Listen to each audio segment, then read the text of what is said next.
Good evening, everybody, and welcome to the interview room on this amazing Sunday evening. We hope you're doing well, and we hope you've had a blessed day. Karen and I are living the dream. And thank you for choosing to come over to the interview room tonight. We're grateful, as always. Yep, right, Chris? We sure are. And our prayers are with all those who might be suffering, who are less fortunate than ourselves. Those in Hawaii who had some recent storms. I know we have a couple of mods whose husbands are struggling through some health issues. And our prayers are with them. And of course, we're grateful for them. We are. We want to give our mods a shout out. These women are amazing. They keep our chat classy in a warm and welcoming place. So big thank you to Miss Sophia, Maui Girl, Amy J2, Laura Waldy, and Teresa M. Yep. We sure love you, ladies. You have brought this show to a different level. And we are grateful to each and every one of you who come into our chat and who have subscribed to our channel. And that's all we ask, is that you hit that like and that subscribe button and that little bell. That way you get notified every time we go up. And then you pass this around on your social media channels. That's it. And then, of course, you participate in some of the Q&A as we go along here. We've got a lot on the docket tonight. And what else am I forgetting, if anything? Well, we're going to talk about a new development or two. We can do that as we go along. Yep. And so, everybody, thank you.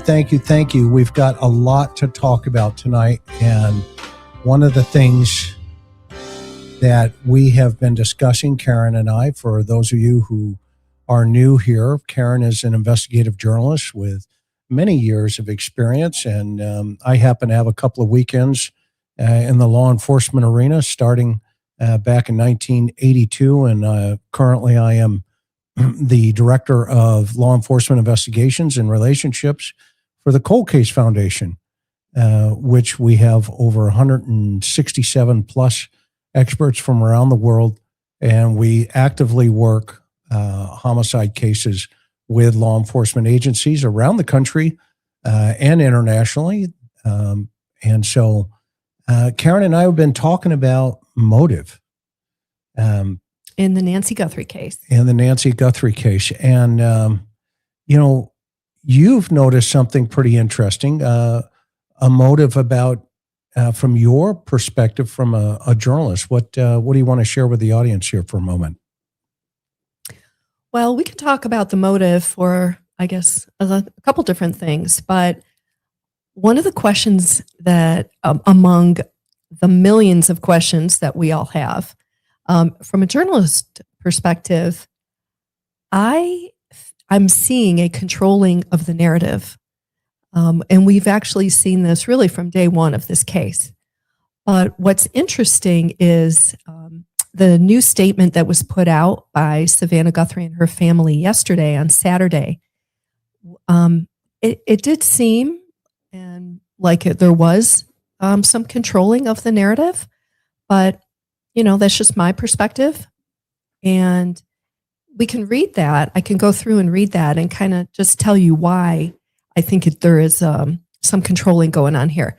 So as you guys know, last night or Saturday, Savannah and her family released a statement, but they didn't put it on Instagram like Savannah had her previous Instagram posts regarding her and her family and what they're going through on this case. She released a written statement, and it went to the local Tucson NBC affiliate, KVOA, and I believe also the Today Show, NBC Today Show. Thank you, Ms. Teach. Appreciate it. And so my question was, well, why wasn't that released to everybody? So just a question. Let me just read it in case you're not familiar with it. It says, we continue to believe it is Tucson. I want to say Tucsonians. It's Tucsonans. Thank you. That was a don't ask me. Tough. Oh my goodness. She knows better than to ask me. And the greater Southern Arizona community that hold the key to finding resolution in this case. It goes on. It says, someone knows something.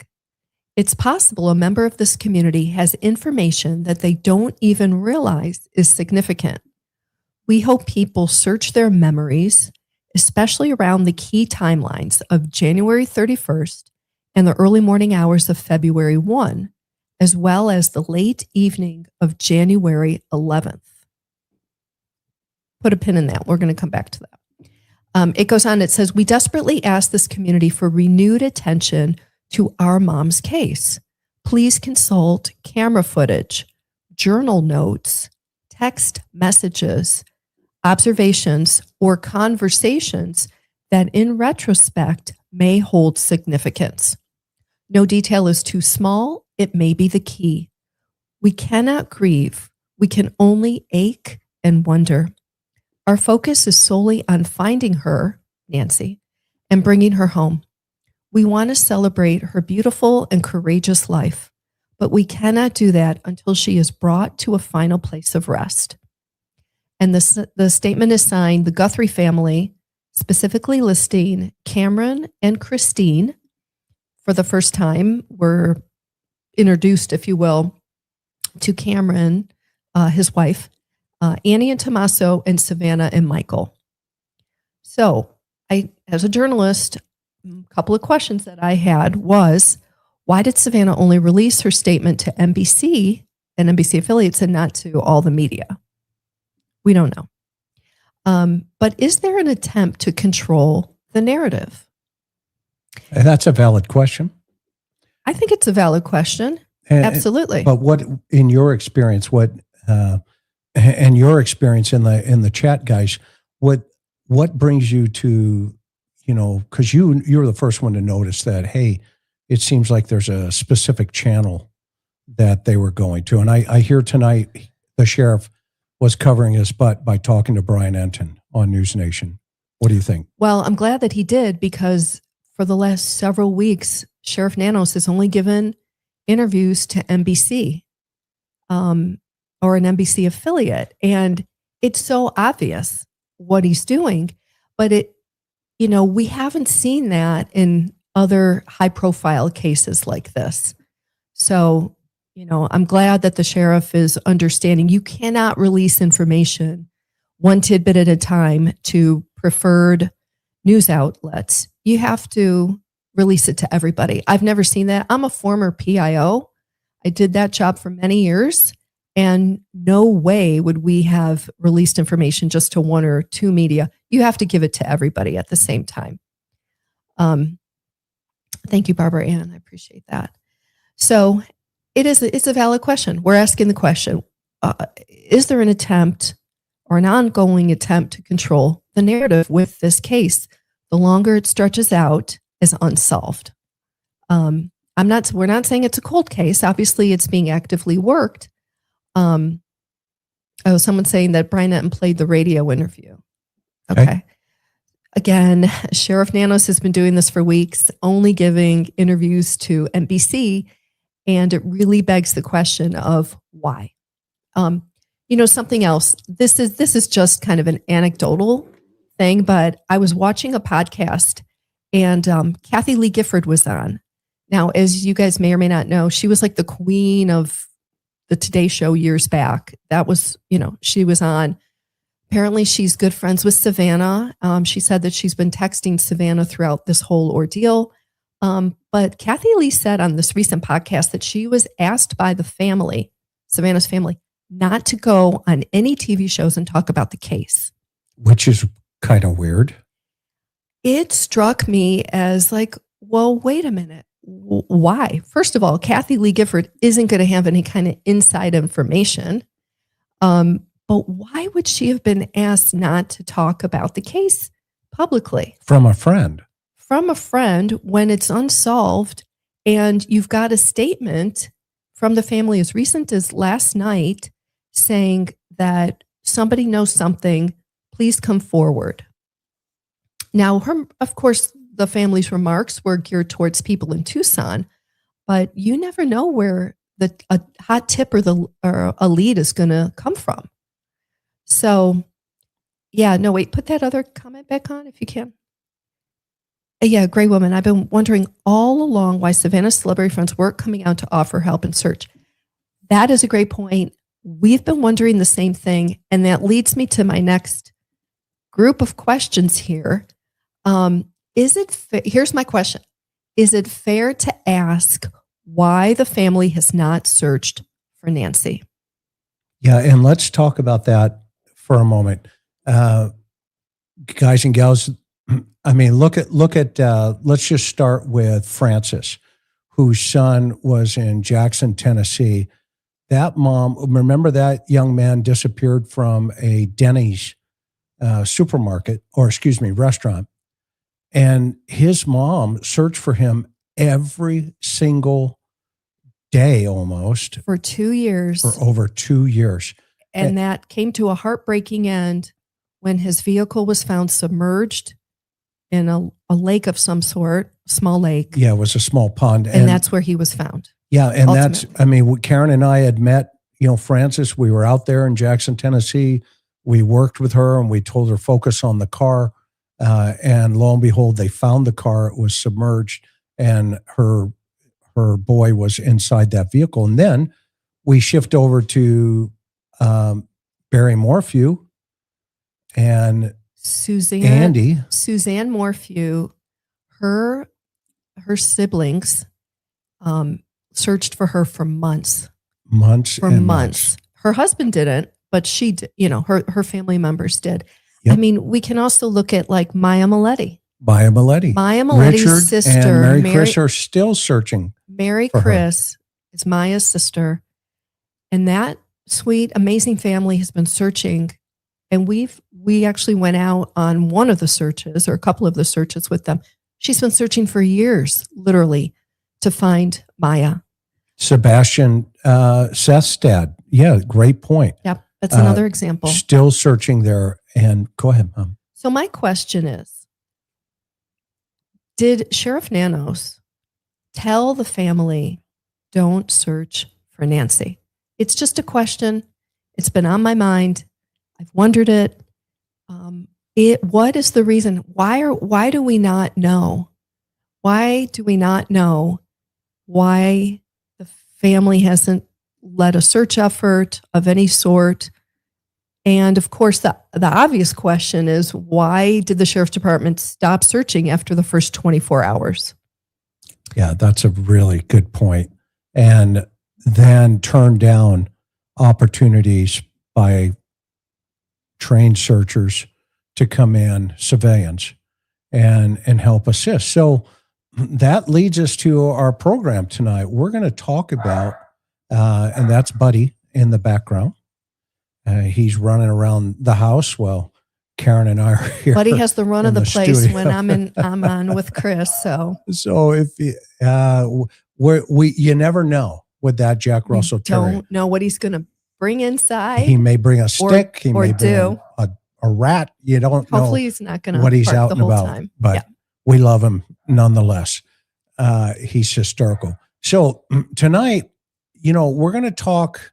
Karen and I were thinking about, there seems to be a lot of confusion on, the sheriff coming out and saying, "Oh yeah, I know what the motive is," and then of course he doesn't qualify that.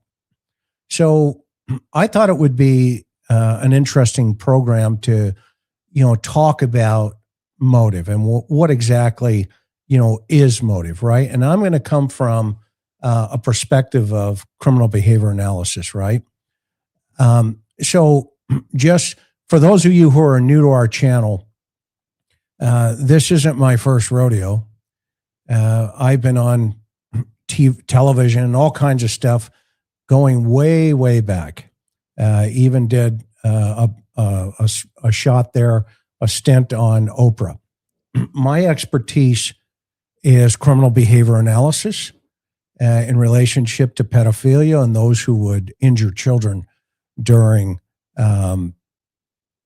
problems and take their life while doing it for gratification.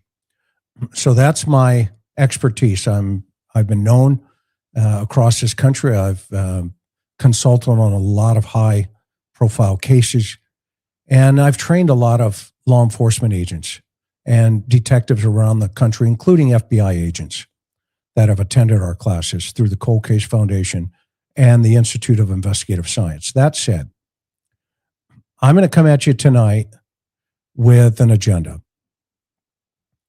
And I'm going to weigh in here from an experience level. And we're going to talk about three things. We're going to talk about foundations of criminal motives. We're going to talk about common types of criminal motives. And then not a high level, psychological and sociological influences in relationship to motives. We get to hear all of the really cool stuff when we get Dr. Picotto on and others like him that measure off on some of the higher reasons individuals do things. So I'm basically going to give you a conversation tonight about the foundation of criminal motives and what exactly that means and why it's important in this case. Why it's important when the sheriff comes out and says, we know what the motive is, but he doesn't qualify it, doesn't tell anybody. Why it's important in the Kohberger case when they came out scratching their heads, telling the public, well, we really don't know what a motive is. And yet he had all of that inappropriate material on his phones, and he was cosplaying, various type of killers. And so it's important, I thought and think, and Karen kind of edged me into this conversation tonight. And doesn't she look cute in this little number here, this little spring has sprung. Springs. Got to wear the spring colors. But I get lost in translation when I look at her here just for a moment. But it's important, I think, that we get, you could get training credits here. Yes. Thank you for saying that. Is the reason I think it's important for us to understand as the public when the sheriff uses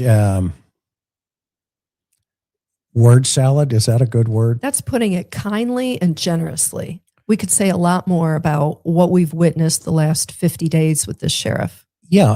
And let's just break down for a second the car, Annie's car for a moment. We confirmed many weeks ago that the vehicle was in evidence. And then we confirmed that the vehicle was sent to a shop. It was actually Watson Chevrolet in Tucson. And when we found that out, all I could think of was Dr. Gary Brucato, Dr. Watson. of Sherlock Holmes. And I'm like, wow, the car was taken to a Watson Chevrolet. And that's where it was Pretty interesting. repaired. And by the way, it wasn't sent there to remove the electronics. Vehicles from the sheriff's department are not sent to a repair shop to remove anything. If they did, then they're out of the chain of custody, and a defense attorney will have a field day with that. So I heard it said on many, YouTube channels that they sent it over there to get it fixed or to get to get the electronics taken out. No, it was sent over there to put it back together. But the real question that we had was, why was it in evidence in the first place? Okay. And now that it's back, and now that the sheriff has come out and said, well, the family's been cleared and they passed polygraphs, okay, well, that's nice, but Ted Bundy passed a polygraph. That's a really important point to remember, right? Multiple polygraphs. Right. And don't they say a good sociopath can beat a polygraph any day of the week? Yeah, exactly. I'm not implying anybody is a sociopath who would in connection with this case, but I think the consensus by experts is that it doesn't take much to be able to pass a polygraph. And of course, we know it's not admissible in court. And that's why a polygraph doesn't count. It's a tool. It's a tool to help you create a foundation to understand what a potential motive could be. So let's break this down succinctly tonight. Okay. And I have not forgotten about any of your comments or questions that are chats up there on the top. I will come back to those. You guys know how we operate here. Okay. Now, what is a modus of operandi? Okay. First of all, an MO is that behavior. That's important to understand those 4 words. That behavior, which is necessary to successfully commit the crime. Okay. That's what the definition of motive is. It's a behavior that's necessary, that's done successfully to commit the crime. So the suspect in this case successfully got Miss Guthrie out of the house. Okay. That means his behavior was successful. So that goes towards part of his motive. Okay. Now there's another piece of this. And this is why the victim risk continuum is so important. Now just pretend you're all law enforcement officers sitting out there in the classroom, because this is the exact same presentation that I have given probably 100 times, if not more. Okay. But I can't give a talk at CrimeCon, by the way. Not sure why, but that said. All right, this is why the victim risk continuum is so important. Remember, there are 3 elements to the victim risk continuum on the bottom line: low risk, medium risk, and high risk. And then at the top, there are 2 elements. At a low risk, the idea is a known target. At a high risk, the idea is a stranger opportunity. Now, those 3 on the bottom, those 2 at the top, okay, are predicated upon 3 questions. And the 3 questions are: what is the circumstance? What is the situation? And what is the environment? So in this one, what's the circumstance? She's at her house. She's sleeping in her bed, Nancy. That would be the situation. She's sound asleep in her environment is at her house, right? So here's an 84-year-old woman. Now, at your house, sleeping in your own bedroom at 2:00 in the morning, is that a low, medium, or high risk activity, Karen? Well, obviously it's a low risk activity. It's a very low risk activity. Now, let's change this just for a minute. If Nancy Guthrie had on her own left her house, went to the 7-Eleven downtown Phoenix at 2:30 in the morning by herself, is that a low risk, medium risk, or high risk activity at 84 years old? Clearly, hypothetically, that would be a high risk. Okay, so statistically, it tells us that because everything is on the low side, that is a known target. And this is why the sheriff very early used the terminology target. Because the BAU, who probably weighed in early, showed him this chart and said, Sheriff, she's sound asleep. She wears hearing aids. She's got medical problems. She's in her house. Everything that she's doing, circumstance, situation, environment, is low risk. So now, how does this weigh into the second piece of motive? The lower the risk, the higher the probability that the offender knows who the victim is and has targeted the victim. The higher the level of risk, the lower the probability that the offender knows who the victim is and is a victim of opportunity. Greg Cooper, go ahead. I love that you quoted and give, reference to Greg Cooper, retired FBI chief of the behavior science unit at one point in his career. Who is our executive director at CCF, by the way. Yeah, no, I appreciate giving credit where credit's due. It's very easy for people on YouTube to get on and take other people's work and, all that kind of stuff. You mean like my work? Yeah, and no, I'm not saying they regurgitate it? Well, there's a lot of regurgitation that can go on. But so anyway, I'm just saying and in this here's case, an expert, Jason. Yeah. I mean, Jason's an expert in electronics. We know that. I know that. He's up in Canada. He's a great man. Okay. Now, I don't want to get lost here for a second. Yeah, we'll come back to those questions and answer them. Yeah, we're going to come properly. back. Don't worry. We're going to come back. All right. So now everything is moving to that lower side. Everybody agree with that? Right? Would we all agree with, is this a high risk or a low risk circumstance? I think everybody can come to the conclusion that this is a very low risk circumstance. All right. So what does that mean now? That means the higher probability the offender knows who the victim is and has targeted the victim. Now, what does that mean? It means it could be anybody who had an association with that property and that house or Miss Nancy in any environment. The suspect knew who Miss Nancy was.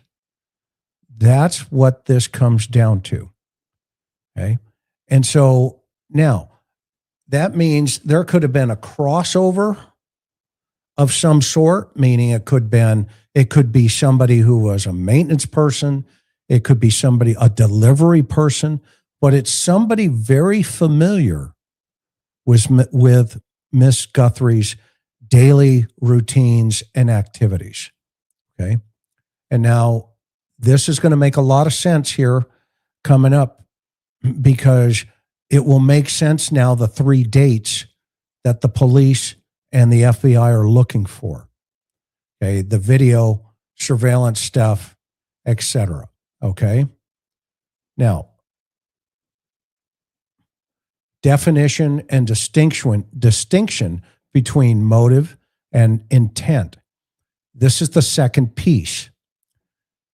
That behavior, remember, that's necessary to commit the crime. So you have necessary behavior plus a reason to commit the crime equals motive. So motive is the underlying reason or cause that drives a person to commit a crime or act unlawfully. Everybody following here? Okay. So now we understand in totality what motive is. It's the necessary behavior plus a reason to execute that behavior. And that equals motive. And there had to be an underlining reason or cause that drives a person to commit a crime. Okay. Now, there has to be intent to drive the motive. And intent is the conscious decision or plan to carry out a criminal act reflecting purposefully on action, meaning you put it into action. You have a plan. You come up with how you're going to pull this plan off. And now you need the necessary behavior to equal that plan and the reason for that plan. That becomes intent. Intent to commit a crime. Anybody who enters a building with the intent to commit theft or a felony, those are the requirements of burglary. Okay? Those are the requirements of burglary. Okay? And that's why when they were looking at this early on, they came out to the public and they told the public, guys, gals, this looks like a burglary gone wrong. Okay. Well, but was the behavior and the reason to that behavior, did it match up with the intent to commit burglary? I would submit to you the answer is no. For obvious reasons. What were some of the reasons that you leaned away from that, Karen? What were your thoughts on? Well, the porch guy, had a backpack full of stuff that it seemed like he was bringing into the home, as opposed to looting and taking things from Nancy's home. That's a solid point. And he didn't take anything from Nancy's home, did he? We were not told one way or the other. But I think if key things were missing from her home, they would have had to think it was burglary as the motive, and that would have come out at some point. Yeah. I mean, that is a bit speculative because we don't know. But based on what you're saying, Chris, just given the fact that Nancy was taken from her home in the middle of the night, it's somebody who at least was familiar with Nancy. This wasn't a total stranger cruising through the neighborhood. And of course, we know by the dates that the Sheriff's Department and the FBI have gone back and talked to neighbors about, that there was casing this place as early as potentially January 11th, from what we're told. Yeah, now they're moving backwards, right? Right. Okay, so what they're doing is they're looking for what we would call pre-incident behavior. They're looking for the motive. Okay. And now, why is that important? Because ultimately, the legal importance and distinguishing motive from intent is vital for clarity in legal proceedings and understanding criminal behavior. And what this means is juries want to know what motive is. Now, it's not incumbent upon the state, in any state in this country, for the prosecution to prove motive. But just like this case, juries get frustrated when the prosecution can't show if they have some idea towards what that motive is. And that's why it's necessary behavior plus the reason should be shown when it can be shown to a jury. And that's why it's important for the legal side of this.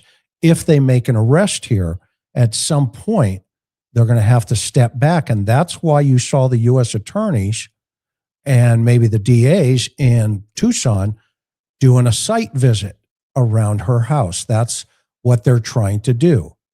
They want to smell, they want to feel, they want to taste That's, of course I'm being, over exaggerating there, but they want a visual on what rooms, how does the suspect, what's the perception of what the suspect saw. And they're trying to get into the mind and the footsteps of each and every suspect that came into that house potentially. Okay. And that is towards the legal importance of this presentation here. Now we get into historical perspectives on criminal motivation. And really that falls into three buckets.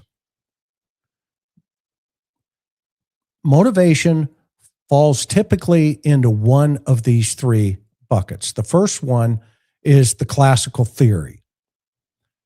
And what this means is it focuses on free will and rational choice as motivation behind criminal behavior, meaning the suspect knew she was going to go to Hawaii and get married with another fruitcake who just chopped up her children and put them in a fire pit. For people who can't see or don't know what you're referencing, that would be Lori Vallow Daybell, what he's talking about. But explain that a little bit more. How does somebody like Lori, if you're familiar with that cases, I should say, how does that fit into that classical theory? Okay, so if it would come in during the interview with the suspect, you would kind of want to lay out. So tell me a little bit about your life. And you want to open that question up, right? Remember, we talked about this many times in the past, okay? And you would want them to kind of go down that road to show that they know how to make conscious decisions, okay? That they know right from wrong, that they understand it, and that will also fall into the psychological side of things as well, okay? But in Lori's situation, you wanted her to tell you about all the visions, all of the, the different things that were going on, the spirits and, who gets knocked off, who stays, etc. Right? That's the classical theory. And then you turn that right around with, well, you're not nuts. You just made those decisions because that's what you wanted to do. Okay. And so that takes that defense away pretty quickly in a court of law, which it did in her case. They sent her to the loony bin for a little while. And then they said, well, she's actually fine. Send her back. And I'm not talking about, the psychopath and the sociopath. That's a whole different lane. That goes into number 2 here, the psychological theory. This is where guys like Dr. Gary Baccato come in. And he's written a whole book on it, The New Evil. If you haven't read it, go to the bookstore, buy it. Get it on Amazon. It's unbelievable because the psychological theories examine mental factors influencing individuals' criminal motivation and behavior. So, like in Brandon Wilson's case, he thought he had a vision from God that he had to go do a pure sacrifice, et cetera, et cetera, et cetera. And he was examined by a good friend of mine, Dr. Park Dietz out of Los Angeles. In fact, Park and I work very close on this case together. And he did the final eval and testified in the trial about that Brandon knew exactly what he was doing and why he was doing it. So then the third bucket here, which we just recently saw play out, is, the sociological theory. What does society say? This explores environments and social factors shaping criminal motivations. And in Luigi's case here, he was mad at a CEO of a healthcare company that had a social impact to many people around this country and who he felt justified in executing him from the back. Okay. So these are the 3 buckets that they fall into. Okay. In this case, and also I have Emily Pike's family meeting with Kash Patel. Her case is still unsolved. And I think that's going to fall into category number 2 because she's dismembered this 14-year-old little girl, and I don't want to forget her. That's why I've tied her into this talk tonight. So you're saying that Emily Pike's killer was motivated for psychological reasons. Right, which will probably have an overtone of SA. Okay, that's going to be that whole situation. But we'll talk about that on another, because, and if those of you who haven't been here before want to see that, you can go see that we have a whole playlist on her case, and we've not forgotten her. But in tonight's discussion, I think the motive is going to fall under the classical theory because it focuses on free will and rational choices and motivations behind criminal behavior. Why do I say that? Because motivation, in order to understand motivation in investigations, we have to understand two prongs of it. It's first to identify the suspect, and its second is to take that suspect through the legal process. Okay? So understanding motive helps investigators focus on potential suspects by revealing reasons behind criminal acts. Give us an example of that in this case. Well, if you can. I can. You know me. I'm like, well, let's just use that picture on the right at the bottom here. These are 2 investigators coming out of Nancy's daughter's house. They have a bag with evidence inside that bag. Now, does that help them in the investigation? Nobody's commented about that. Nobody has commented about impounding the car, the family car. But for me, what was the motive for law enforcement to take this bag out of the house? See, I'm going to reverse it here. What was the motive for law enforcement to impound the car? What was the motive for law enforcement to want to go back to all of the other video and see it going back to what's the furthest date? January 11th? January 11th. Okay. What is their motive for doing all of these things? I would submit to you, it's they're trying to identify suspects. Well, of course. And they're trying to identify that by understanding potential suspects by revealing the reasons behind a criminal act so that they can present that to the DAs and the ASUs, the U.S. attorneys, because that motive offers critical insight for trials and later sentencing. And it will also assist in aiding legal decisions, even though it's not always legally required. Right. So what you're saying is, even though a district attorney doesn't need to prove or talk about motive in front of a jury to convict, law enforcement sure as heck needs to figure out motive in order to catch the right suspect, catch the person who did it, person or persons who did it. So in their conversations and in their investigations and following leads and everything they're doing, evidence collection, all of it, they have to constantly be asking themselves and each other, what is the motive? Are we on the right track? What could be the motives?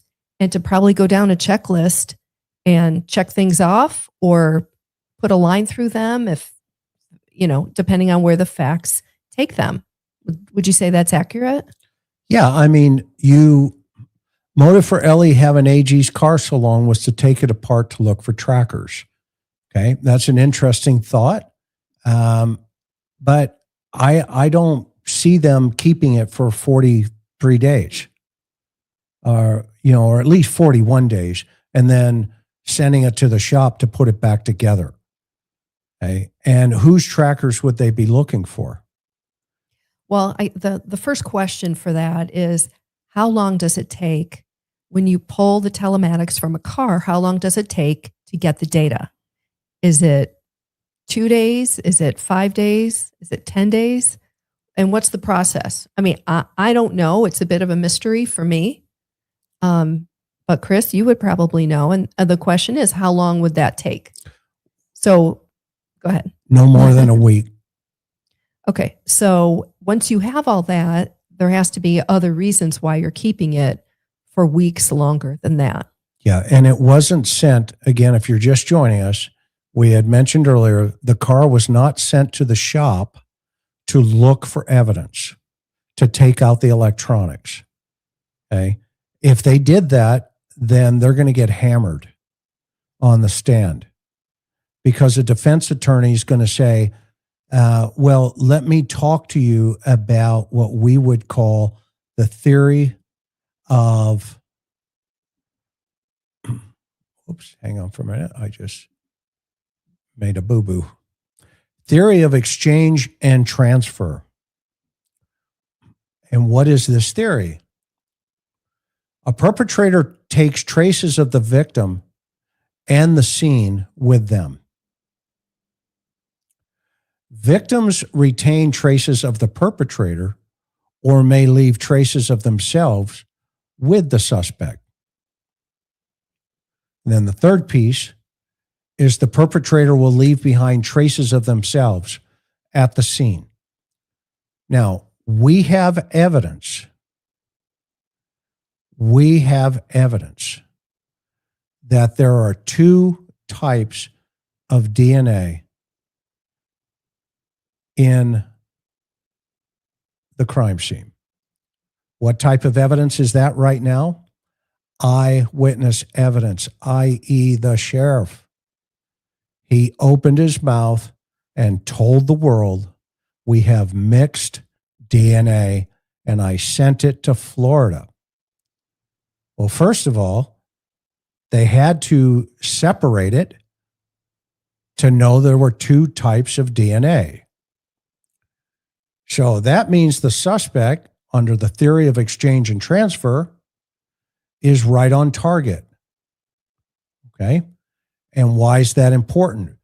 Because now that tells us a lot more about why they would hold things and why they would release things.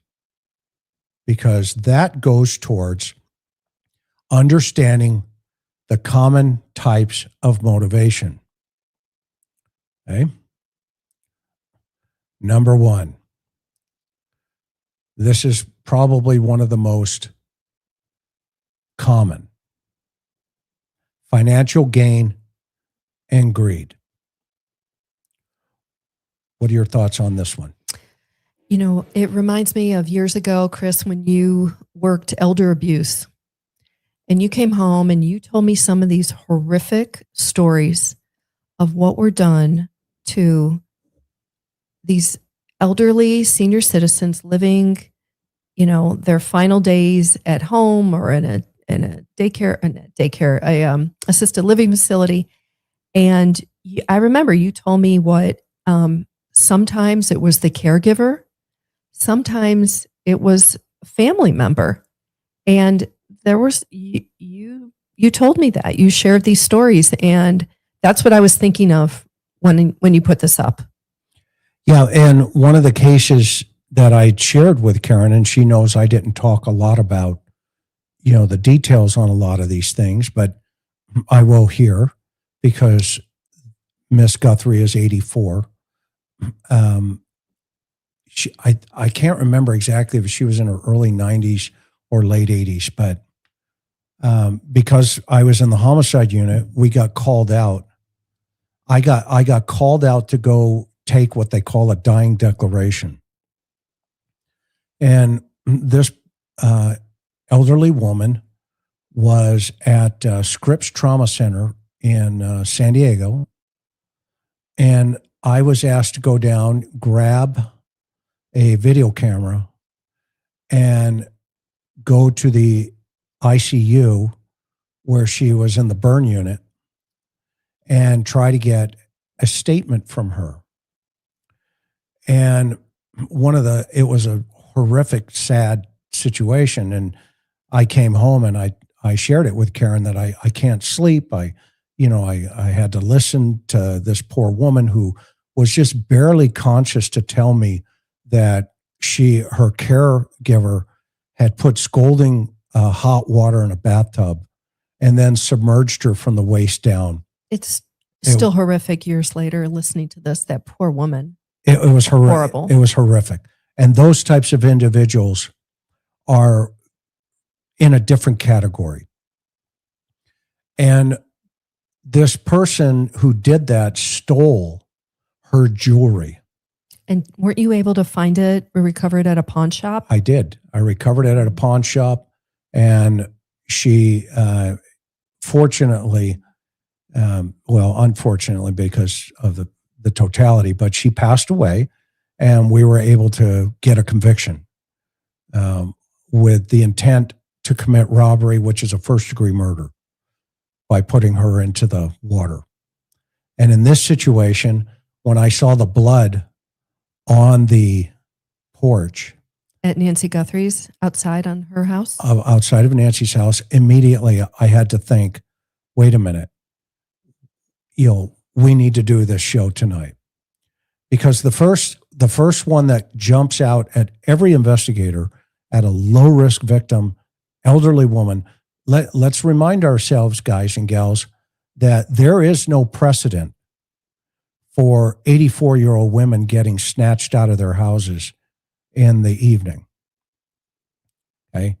There is no precedent for that. There are very few of these cases around the United States. In fact, there's very few. And this is the first one I'd ever heard where she was actually kidnapped, and then there was a ransom ploy behind that kidnapping. So the motivation for greed is many crimes, such as theft and fraud, are motivated by the desire for financial benefit. Greed can push individuals to engage in illegal acts to improve their economic status. That is a fact. But I feel like so much of the time, especially these days, they get caught and then, caught and convicted, and then they're in prison. You hope. Yep. And so the next piece of this is crimes of passion. And a second motive here is crimes of passion and then emotional triggers that set people into different, reasons for why they do commit crimes. The first one is impulsive emotional acts. Crimes of passions are impulsive actions, driven by overwhelming emotions without prior planning, i.e., domestic violence situation where the male primarily 99% of the time snaps, okay, and boom, the partner is taken out.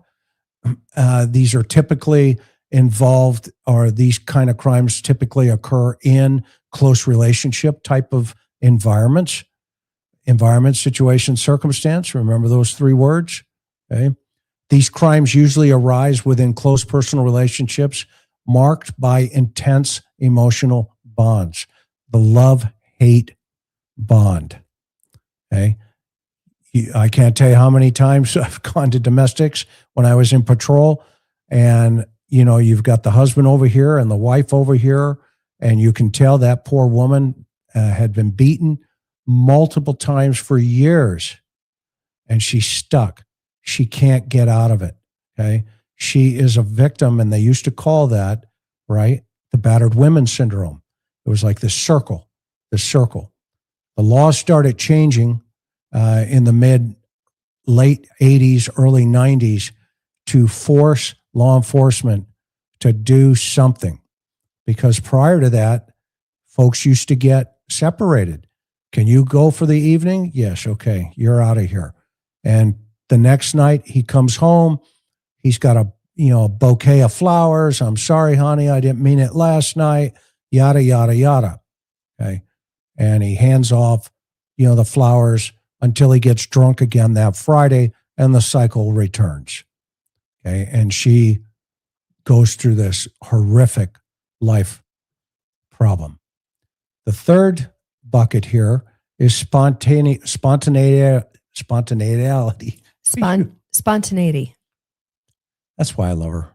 Spontaneity over premeditation. Yeah, such crimes are spontaneous and not planned, highlighting the suddenness of emotional triggers. This is the guy that pulls the gun in a road rage. This is the guy. Go ahead. Wouldn't that also be under impulsive emotional acts, the first one? It could be. Yes, it absolutely could be. But because there's a premeditation aspect here, i.e. they have a gun, they're in the car, and they're waiting for the circumstance to occur, and they're ready when it occurs. Okay, so there's a little premeditation there versus the first one is just an explosion of anger, hate, discontent, all of that stuff. And the first one is typically driven by alcohol, drugs, those kind of things. And the third one, you don't usually see that. Road rage, folks jump out of their car, they run up to the windows and they pound on the window, and next thing you know it, they're shot. Okay. That would be something that's not planned, and it's the suddenness of that emotional trigger. The rule always is just let them go. If they want to go nuts, just try to drive around them and keep moving, and then pull into a police station if you can. Okay. Now, the psychological and sociological influences on motive. Mental health factors. Now, I'm not going to go into diagnostics or anything like that. That is for Dr. Mercado to go into. However, some psychological disorders can impair judgment, leading to poor decision-making and risk-taking behaviors. Burglars fall into this, where either they're chasing the pipe or, chasing the needle is what we used to call it. So they're drug addictions, crack pipes, heroin needles. And so they're taking risk in these behaviors that they normally wouldn't do. And their judgments are impaired because they need that next fix. Every 4 to 6 hours, they need a fix. Okay. The next piece of this is increased in aggression. Certain mental health issues may cause heightened aggression, influencing antisocial or criminal behavior. This one makes me think of Nick Reiner. Good point. Great point. I think this one makes me think of the suspect as well in this case. What do you mean? Well, the fact that we have blood evidence on the porch, either he hit her with something, or I had mentioned a while ago, she was coming out and she was either pushed or fell over the threshold onto the tile there in the front porch, and that's where we see that rapid satellite blooding, the blood that's coming down. Okay, and those are 90-degree angles, and I still think that there could be some asphyxiation there, that where she coughed, maybe she's bleeding from the nose. I mean, we don't know where she's bleeding, but you can get that type of blood from a facial wound of some sort. It could have been her arm. Remember where she has the Band-Aids on her arms and stuff. And elderly people bleed rather rapidly. And it looked like she bruised real easily, which is very common with that thin skin that you get when you're older. Exactly. Elderly. Yeah. Yeah. And So now, what is the next situation to consider? Family backgrounds on how does that affect motive? influence of early environments. So you want to do a suspectology, and they have not only just the victim. You want to try to learn everything you can about the victim, but you also want to learn about the victim's family. And you want those dynamics, because are there any family dynamics in play here environmentally that has impacted the behavior or development of potential criminal tendencies? Is there anything in the background of anybody in the first circle, which is the family? Okay. Now, we don't know what was or wasn't discovered. We don't have that information. All we've heard is the family's been cleared. Okay. Now, we know for a fact that the brother back east, correct? Yeah, Cameron lives back east. A fighter pilot. He's stoic. You can tell that guy is solid. We know that Savannah was back east when her mother disappeared. Okay. So then you want to start looking at the two who dropped her off and were the last proof of life and the first proof of life, meaning the Uber driver, first proof of life, drops her off. Who becomes the next proof of life? The brother-in-law and her daughter. Okay? Her daughter and son-in-law. The daughter and son-in-law. Everybody is now at that juncture under the radar. Okay? And so you want to go through what is their background and upbringing. And you go ahead. And you're just talking about what investigators would be doing. We hear people say Homicide 101. This is what you do at the start of an investigation like this, correct? Correct. And that's why they went to the house. That's why they went to all the neighbors, and they started asking questions about the brother-in-law and the daughter. Okay. Now, anomalies here in that process is the car, the items removed from the home, and the fact that the authorities went back 4 separate times. Okay. Those you would say, well, wait a minute. Is there something here? What's going on here? Okay. Because you then have to look at the motive of law enforcement, not the motive of a suspect. What's the motive of law enforcement in going back multiple times with a UFED, clear as day? That's a device that downloads electronics, etc. Okay. And what's going on there? And so then the second piece of this, you want to look towards those emotional triggers, which we just talked about a couple of minutes ago. Okay. Was there violence? Was there neglect? Were there any craziness going on during high school for anybody in the circle? And what will all the friends say about these folks? You want to say something? Yeah, when you talked about on the previous slide about the emotional side and the emotional triggers for crime, I just keep thinking about what Dr. Gary Mercado says. He often talks about there's a triggering event. And Gary, if you're watching, forgive me, I'm paraphrasing, what you've taught and shared on this channel.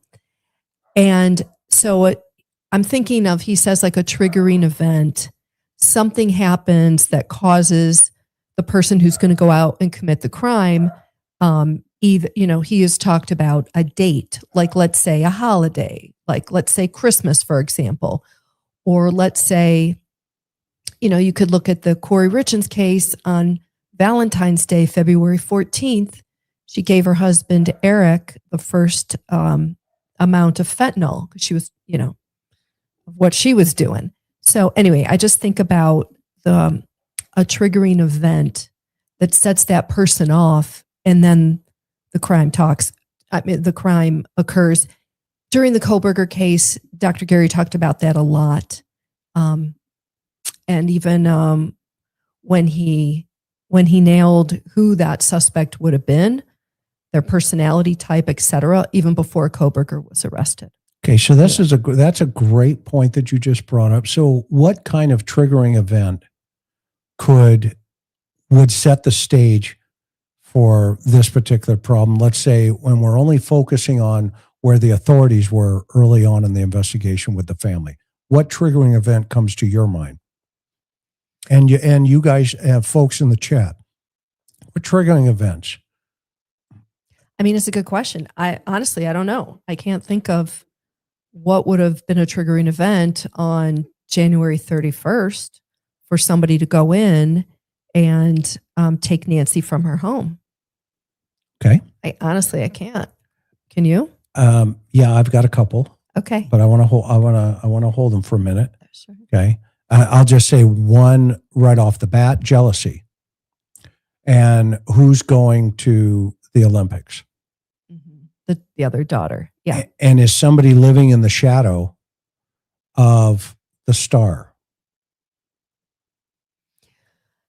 Okay, I see where you're going. There's that. I'm also looking in chat, and you guys are, yeah. So Nancy, you're right. Nancy had a birthday the Tuesday before she disappeared. She turned 84 on that Tuesday.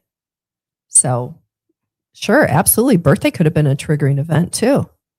Yeah, and we're talking motive here, Kimberly, financial.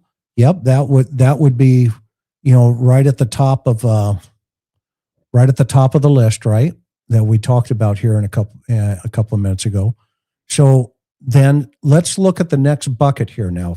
Of course, the authorities have to look at the family. That's just homicide 101. You have to do that because they're approaching this from the very first night, not necessarily at first it was a walk away in their minds. Well, but that didn't last very long, even on that first night. Yeah, no, that wasn't even close. Okay. And then it turned into, we better get the homicide guys here like now. Okay. And now it's in a task force. It's gone from first night, walk away, get the homicide guys here now, all the other things that took place. Now it's at a task force where there are 4 Pima County sheriffs assigned to the task force with 1 sergeant, so a total of 5 guys. And I heard that when we talked across, he said one of those persons now has a lot of experience. And of course, with the resources of the FBI, hopefully there's some good things, can be done. Now, so now that leads us to the next bucket. Okay. And here's what I mean by that. The other possibilities are influence of peer groups or society pressures. Peer group influences, right? Can strongly influence behavior, encouraging or deterring criminal activity among individuals. This is where the band theory can come into play in this thought process. Now, I'm approaching this from a behavioral analysis positioning here, a criminal behavior analysis positioning. Would the band play be in, for lack of a better term, no pun intended, play? The answer would be yes. It would have to be. They would have to investigate it and rule it in or out. And this also is where the next piece of this comes down to, do gangs play a role here? Membership often involves pressure to engage in criminal acts stemming from loyalty and social acceptance. The cartel problem here, I think this was taken off pretty rapidly in the very beginning. You mean crossed off the list? Yeah, taken off the list. Because they'll go down rabbit holes for weeks on this one. Okay. And the perpetrator could be looking at them right tonight, even within our chat. Okay. So then the last one is social and economic pressures. That one makes a lot of sense. Economic hardships contribute to vulnerability to negative peer pressure and crime involvement, i.e., dude, I'm having problems. Okay. I need your help. You've been a friend forever. Help me. Now, Rebecca Jensen is a good example of a caper that I had. She paid for the suspect's food who was in front of her. At a line in a grocery store. At a line in the grocery store. And they turned around, asked for a ride. She gave them a ride. And they ended up trying to rob her and then chased her down and subsequently took her life. Now, they have a body. What are you going to do with that body? It is a bag of concrete at that point. And perpetrators don't think that far a lot of times. So what did they do? They went to a friend. His name was Dennis. Said, hey, come here for a minute. And they lured him in, showed him the body and said, now you know you're going to help us. So that peer pressure got him involved in this case. Okay. And for him, there was going to be an economic return on that. Now think about that. In this situation, if finances are in play in any window, and we know they are, because there was a $4 million request for Bitcoin. Somebody other than maybe the porch guy, I don't know, was requesting money from the family that got the family so scared they went on national television with a note written by the BAU, the first note written to draw empathy and create a proof of life, which is negotiations 101. Most perpetrators do not do that. Which part? Make it public. They don't send it to 2 news stations and TMZ. They send it directly to the family. Right. So we don't know the veracity. We can only guess. It's really gone out of the news cycle. It's been out for weeks. Was it even real? Great question. So now we look for anomalies. What are known anomalies that we have, right? Okay. Well, let's look at the 3 other types of motives that would fall into this idea of some guy in Los Angeles just sent a text message to 2 folks in the circle that they have been looking at within a couple of days. And in that question, they're waiting for Bitcoin. Many criminal cases are driven by greed, where financial gain motivates unlawful actions. There's so many examples. We could use Corey Richens as one case. Yes. And so, but in this case, there was a question. And I've always had a hard time with this one. And I'm just curious, could it be involved? I don't know. I know that the question was, did you get the Bitcoin? Right. So let's just remind people that came from a guy named Derek Colella in California. It was sent to Nancy's daughter and son-in-law. It was texted to them on day 3 or 4? Yep. Or even it could have been sooner. The FBI swooped in. They made an arrest in California. At the press conference, they called him a fraudster, and they're continuing to prosecute him at the federal level. in federal court. And from the get-go, they've said he's not involved in this case, which really doesn't make sense. Yeah. That piece just didn't add up. Well, and because there's a 9-second phone call also made. There's a 9-second phone call to, quote, a family member, but they have not identified who that family member is. And of course, they haven't told us what was said on that 9-second phone call. Yep. That's called creative writing 101 is what we would call that in law enforcement. Okay. If we look at the affidavit and the charging documents in Los Angeles, which we have, and we did a whole show on it, then you have to think, okay, well, wait a minute.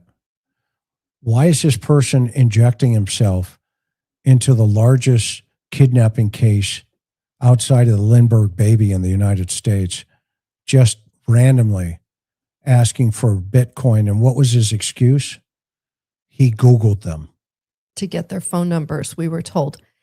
Now, if you actually think about this, the most communication in this case between a potential suspect and the family came from this guy, this Derek Colella. The most communication, direct communication in this whole case came from this particular individual that the FBI says has nothing to do with the case, but yet they're prosecuting him federally on, tampering and fraud and interfering with a criminal case, et cetera, et cetera. But you guys, you got to stop and think. He texted, he called. Now, we don't know to whom and what was said, but that's like the most interactive, the most interaction between a potential suspect and a family member in the case. That is the most interactive. And yet, what do we know about any of this? Nothing. Sheriff Nanos hasn't talked about it. The feds aren't going to talk about it. I remember as a journalist all those years in San Diego County, anytime we had an FBI case, I swear I would cringe because I would literally call the PIO at the FBI office. Which was Jan. Jan Caldwell. Hi, Jan. Hi, Jan. She wouldn't tell you the sky is blue. Okay. So obviously I didn't have any good deep sources that really would leak to me at all from the FBI. That's true. But anyway, they don't tell you anything. Information goes in. That's it. It doesn't come out. So in this case, I would definitely not expect or anticipate the FBI to give us anything on the record regarding this case. Great points. So greed as a motive. The second one, revenge-driven crime.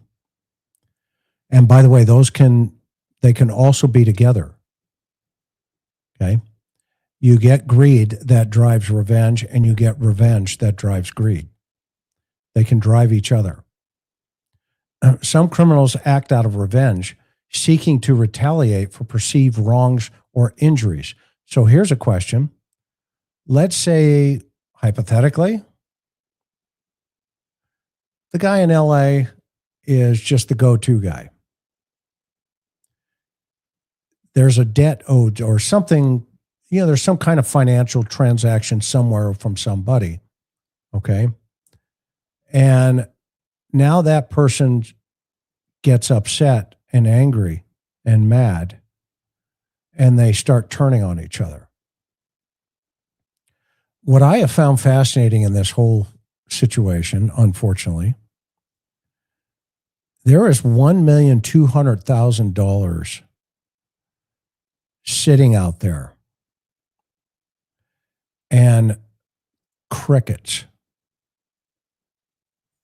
absolute crickets coming in here. Absolute crickets.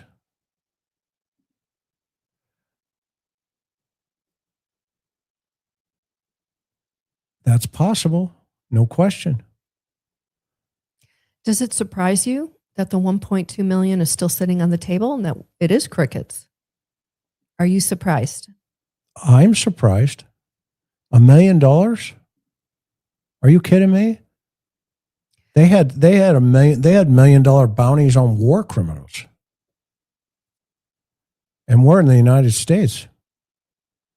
You know, here's a situation where the family's saying, look, you know, here's a situation, blah, blah, blah. Okay. I thought it was just really strange that the guy in LA picked Tommaso. I get the fact that he can pick Annie, but why the brother-in-law? What's your thought? I don't know. I honestly don't know. I know that I didn't believe, it didn't sound plausible from when the Fed said, well, he Googled and got a hold of both of them. It didn't make sense. If he Googled and got a phone number, I could see getting a hold of Nancy's daughter, but why her husband? Well, why not Savannah? Why not her brother? Well, you know, I don't know. Maybe, well, first of all, Savannah's hard to get her stuff, get her contact information because she's, you know, famous and has a security team around her. I don't know about the brother. I mean, if he's a former fighter pilot, we know a number of former military. They have no social footprint. You can't find them. And that's just because how they want to live in retirement. But I mean, if you're going to go out, let's play a little, game here. Okay. If you're going to go out on a limb and expose yourself to the FBI, it's kind of like when they said, yeah, we'll give you $1 million, come to the post office. It's like this guy would get in a car and drive to the post office for $1 million. Okay. It's that stupidity. It's that ignorance. Okay. Now, that's at the request of Savannah. But the brother-in-law has never been on TV. We didn't even know who this guy was. Why does this guy in LA choose him to communicate with? That's a mystery for me. I don't know how you guys think about that. I just think that is, it DLR, doesn't look right, doesn't sound right, doesn't feel right. But let's keep moving on motive here. So when we narrow the suspect pool down, motive analysis helps investigators focus on likely suspects by understanding reasons behind the crime. So my question is, what was his motive for sending the text message? That's a great question. And asking the question, right? It's another unanswered question among many in this case. Okay. Understanding crime context, analyzing motive provides insight into the circumstances and background of the crime scene. Okay. Facilitating breakthroughs. Motive clues often lead to breakthroughs in complex investigations by revealing hidden connections. And that could be one of the reasons in this case and many others that I've covered that law enforcement in the middle of investigations do not want to talk about motive. If they do, they can reveal clues to what they're looking at and their investigation, and they don't want to tip anybody off. Yes, I agree. And so I'm going to say, what are the lessons learned right now about this perpetrator on the porch? We'll just use him. I am of the opinion there is more than one perpetrator involved in this crime.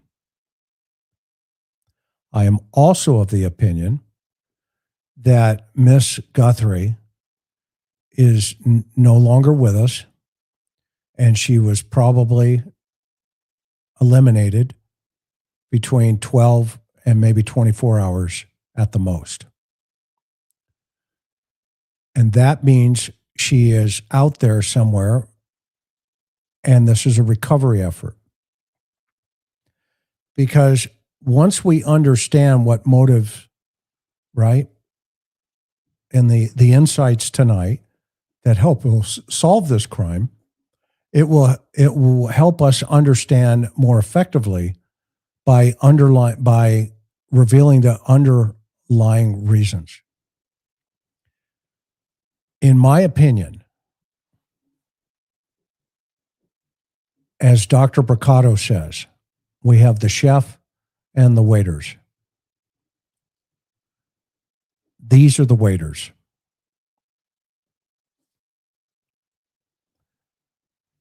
These are the waiters. And I think the fact that the waiter came to the restaurant with a gun shows his motive.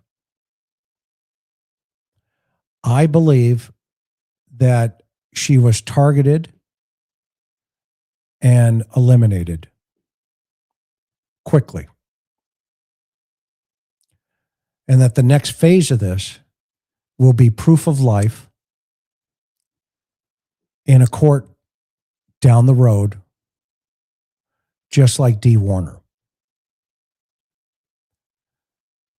Now, I don't know if you guys knew that Billy and I, and by the way, the Greca called him Little Billy, and I was his podcaster.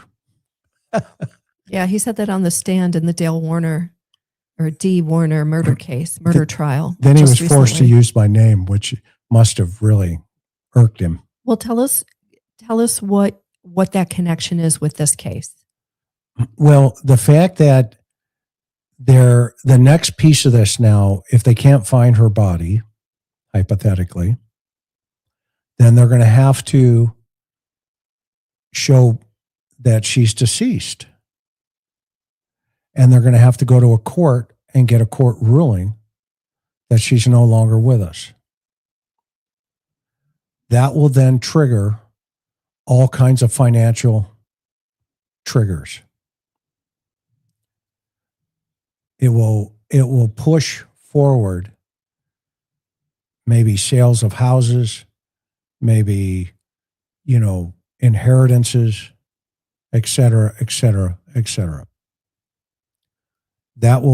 All the lawyers will get in and they'll fight over that stuff. And that's going to be an interesting observation. Because if there was any bad blood, that's when it will be shown. And that sometimes is what you have to wait for. And maybe that's what the sheriff said and meant when he said, we know what the motive is, but it may take 4, 8, maybe a year. Well, he was talking, I think, about the DNA. Well, he was talking about solving the case. The DNA was a piece of it. That DNA is back right now. Finish your thought, and then I have a question for you. Now, not necessarily the IgG portion of it, but the DNA is back. I mean, here we are 2 months into this. So you're saying the mixed sample that they had, when you say back, are you saying you think it's been identified? Well, yeah, they have, I'll guarantee you they have separated it. And they're going to have to do IgG. Right, on the unknown part. Yeah, to determine who it is. Right. I have a question for you. So I partly agree with your theory and what you just laid out. Okay. I agree that Nancy was, obviously she was taken from her home. I agree. I think I'm in the camp where, unfortunately, I don't believe she's she is no longer with us. Okay. Okay. I believe she is deceased. I don't understand why the sheriff's department is not out searching for her remains. Based on everything you just laid out tonight in this presentation, if we're led to her body, there's going to be clues on her body and or remains, and I'm trying to be respectful about this, that could lead us back to the perp. So it doesn't make any sense to me to stop looking for the victim. And I'm circling back to how I started this in this particular show tonight. Is it fair to ask why Nancy Guthrie's children are not out looking for her? And my next question is, were they told by Sheriff Nanos not to do so? And again, the interview room asked the same question that all media has asked. Sheriff Nanos, why did you stop searching for Nancy after the first 24 hours? That's a great question. That is a great question. I don't get it. To me, it's unconscionable not to be out looking for her. And of course, we know that Sheriff Nanos has refused help from people, organizations like the United Cajun Navy and others. If you find Nancy, there will be clues that will lead you to the perp. So those are my questions tonight. Those are great questions. And what about? Let's dive that. Let's take that one step further, if I can. Okay, this idea of now that we're looking at this person here, and let me go to the next slide real fast. And while you're doing that, I still think it's shocking every time, you guys. There's a case with a video that comes out. We always hang on to this hope. Oh, we're gonna, gosh, there's the perp. We can identify him. We're gonna catch this guy. Well, it doesn't always happen. Look at the Missy Beavers case out of Texas, right? It doesn't, just because we have them on video, doesn't necessarily mean that they're going to be identified. But of course, somebody knows something. Somebody knows who this person is. Yeah, and if we think about just like what we went over tonight for a moment, let's say these dates are accurate and they're looking for something around this guy, 2 weeks before or et cetera. Okay. I think we're giving this guy way too much credit in relationship to really what his level of sophistication is. Is he prepared? Yes. Is it possible he did surveillance? Yes. But do you realize every time he came to this house, his level of risk was so high, evident the fact that a neighbor even said, hey, my stuff stopped working, et cetera, and all this other stuff, right? We've got all these other videos in the neighborhood, okay, where everybody's on, video. The fact that the suspect may have come earlier, okay, it doesn't fit with this personality type. So what I mean by that is you're not only going to show up like weeks earlier, now you're also going to show up and immediately take an 84-year-old woman out of the house and manage her for a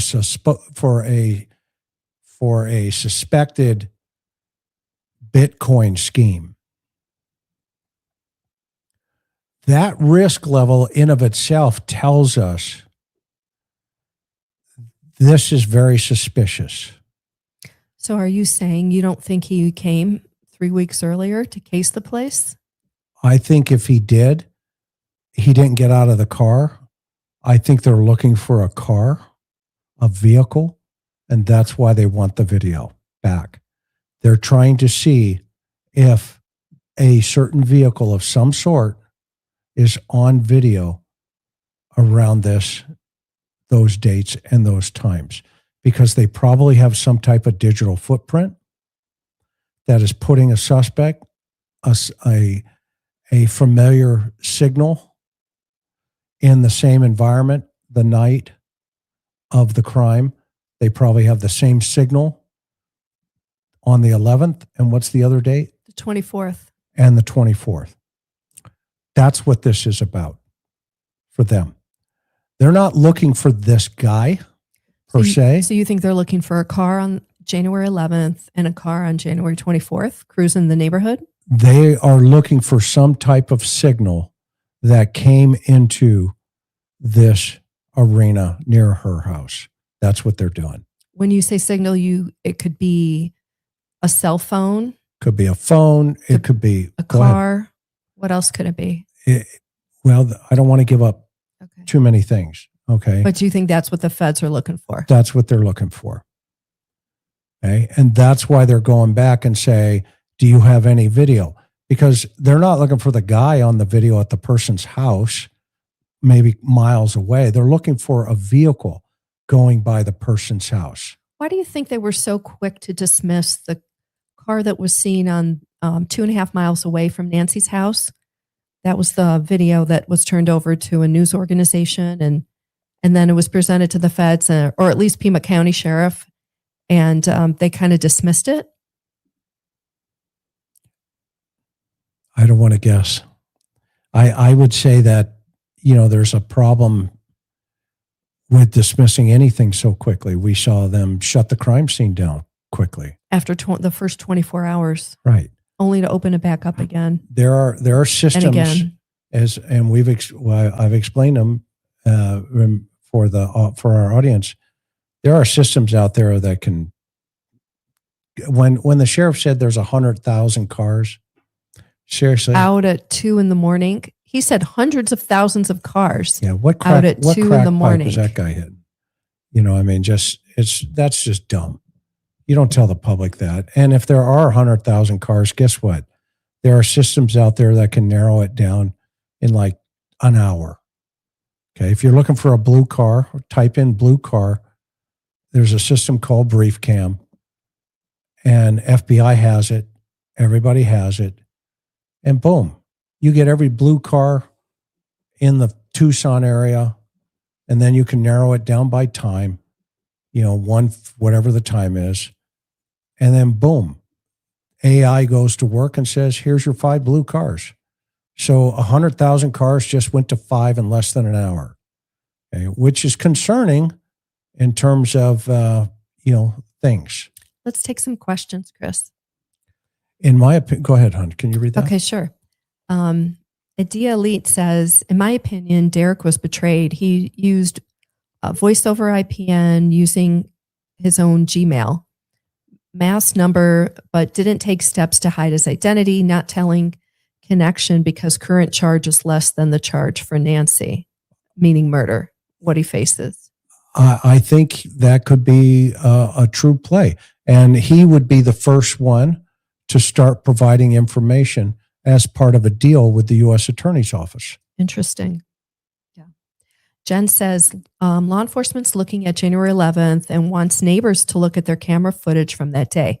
What I want to know is what was happening in Nancy's life on that day? What were her movements that day? It's a good question. That's a great question. We don't know.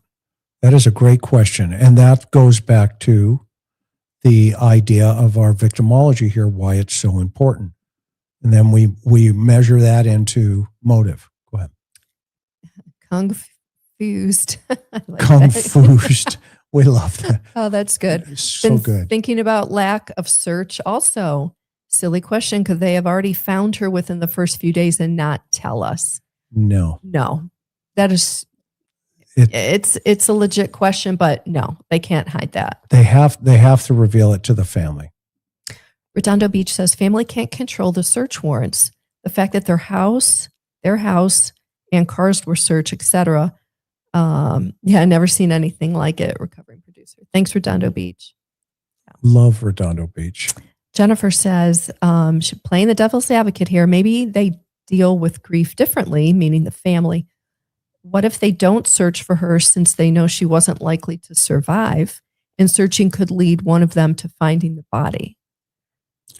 Well, they want the body back, and Savannah has said that from day one. Yeah. Now they want to give her a proper burial. I would have the fighter pilot, like Andy, go look for his sister or go look for his mom. But then that got me thinking, maybe, and this is a question, I don't know, did Sheriff Nanos tell the family not to search? We don't know. That's a great question.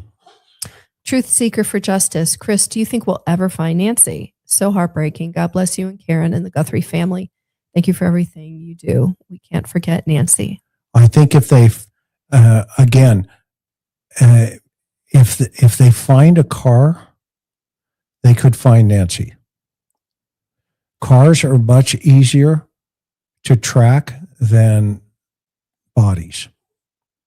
And so in any investigation, what we teach officers and detectives, look for a car and work from there forward to the body. Thank you. Let me refresh. Appreciate it. Do you want me to read it? Yeah. Okay. Chris and Karen, you both have done continual outstanding work on so many cases and for many years. I've been here since the first day of TAR. Wow. Thank you so much for hanging in with us for 5 years. You're greatly appreciated and admired. Many blessings. You're very sweet. Thank you. Refresh. Appreciate you. Gina, another great show. Thank you, Chris and Karen and the mods. We appreciate you. We appreciate you being here and supporting us and the channel. We can't do this without you guys. And we agree with you 1,000%. We have great, super great mods. Super great mods.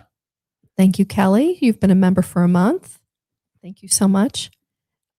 Deke Frank says, why are they not looking for a body? She's 84 in poor health, dependent on medications. Odds are she's not with us. I don't understand this at all. Thank you. No, we do. We don't understand why maybe even the local media there isn't pressing the sheriff's department more on that point. You know,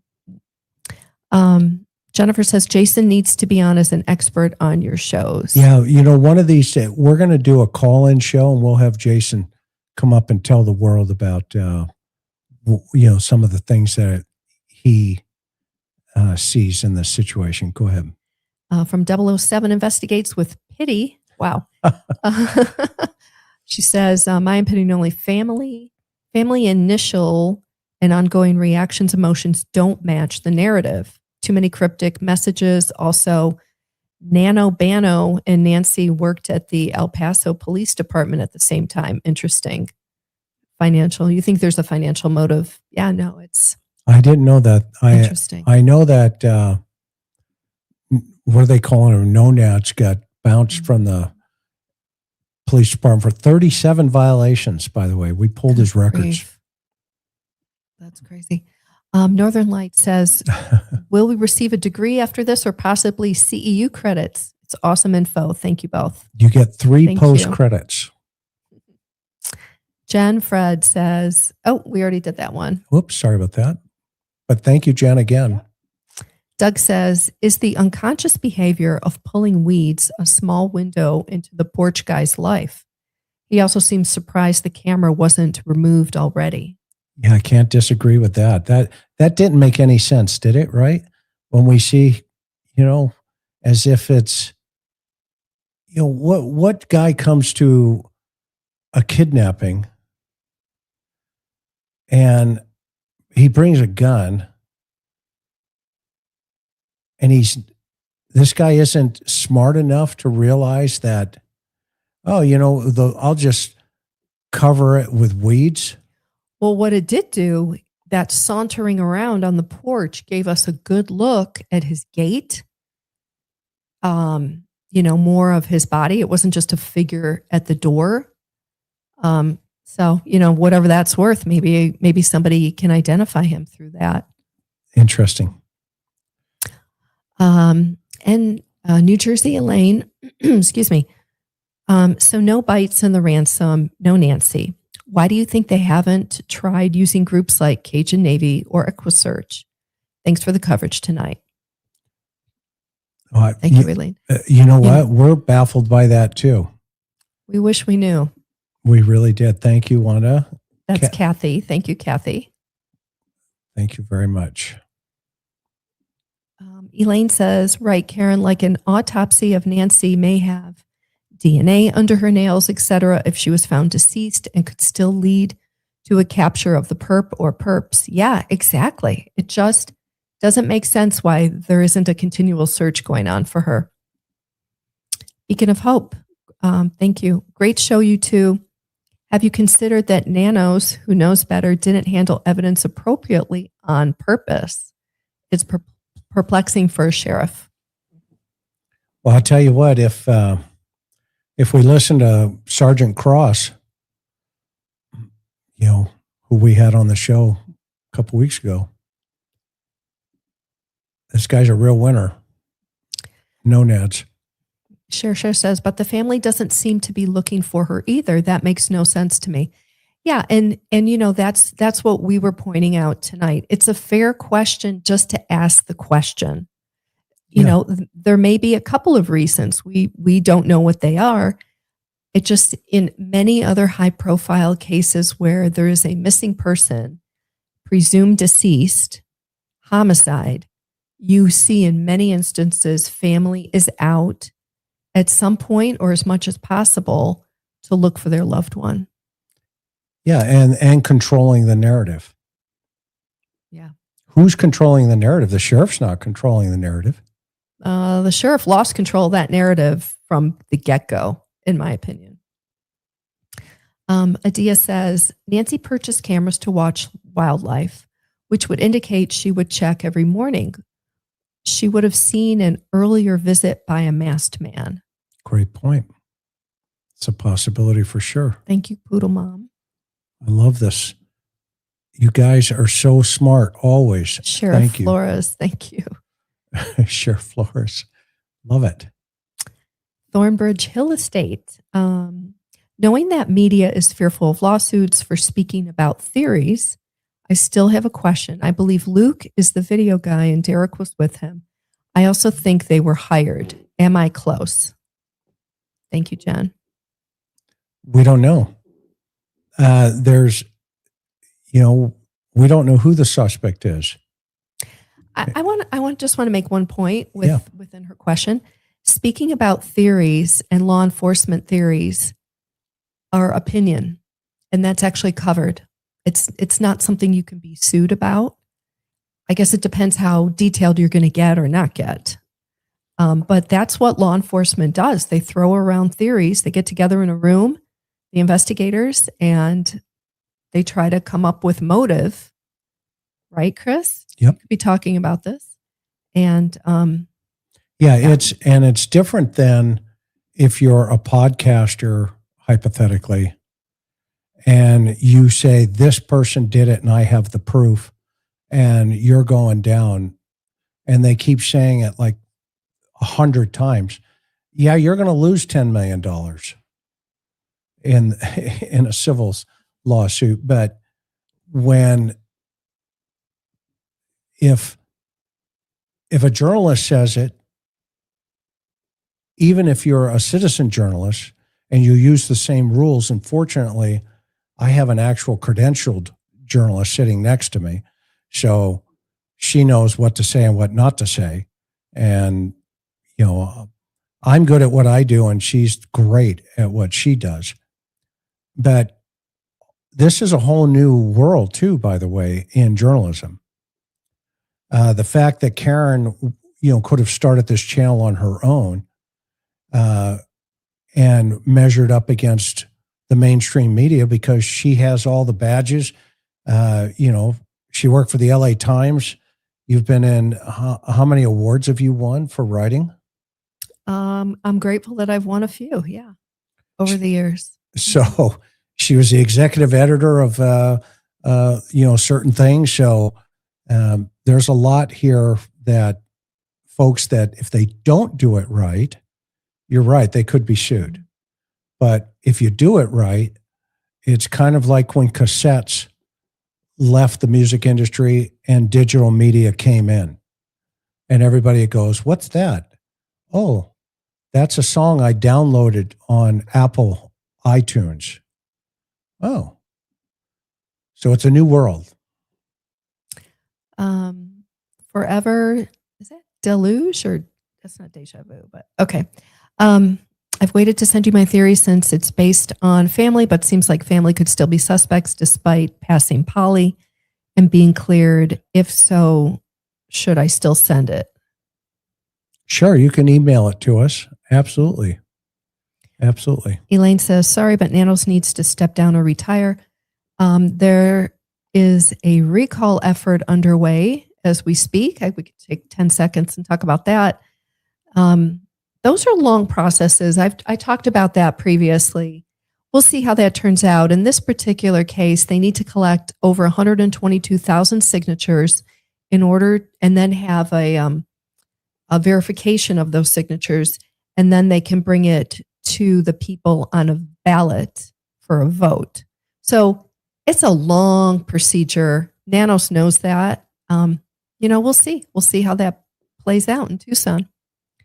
Poodle Mom says, could it be possible that Nancy was approached by a human smuggler wanting to have people stay in her guest house for a night or two and she turned them down, retribution being the motive? That's a great thought. Probably not, because we go back to the risk level of the perpetrator. The risk level plays a huge part of this case, not only to the victim, but to the suspect.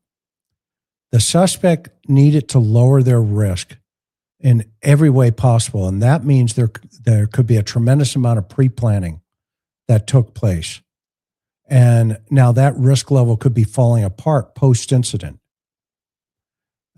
where, you start seeing behaviors of people, you start seeing, infighting, you start seeing things like that. The suspect changing appearances, all the other stuff that has been pointed out by multiple profilers across, the dynamic here. The one thing that is a constant is I don't think the motive is going to be very complicated here, because the fact that he got away with it right now, there had to be some type of return for the suspect. There had to be something that he gained as a result of his success. Now, whatever that something is, financial seems to be the most obvious. And so at some point there has to be a transaction and or a reward to the suspect for success. Because why then would they just break in to a 84-year-old woman's house and not have the reward, the return, right? The return on investment, ROI. Let me ask you this. Mm-hmm. If this is a case any similar to that Nancy Woodburn case that's been out there, what if SA was the motive? What year was the Nancy Woodburn case? I'd have to go back and look it up. It wasn't too many years ago.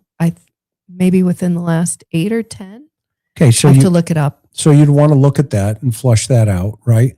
I know there were kids down in the valley that were also doing Bitcoin, fraud situations with the elderly. Okay, the difference in those cases, again, always keep this in mind, is they weren't prepared to use deadly force. They weren't showing up on the porch with a gun. Okay, they were using fraud as their tool, i.e., send this over there. So it's kind of like a phishing scam. Okay, versus this person came to the porch with a weapon. This person was prepared to use some type of violence, evident in the fact something happened to her that caused the blood on the porch. So the suspect followed through with what he was prepared to follow through on.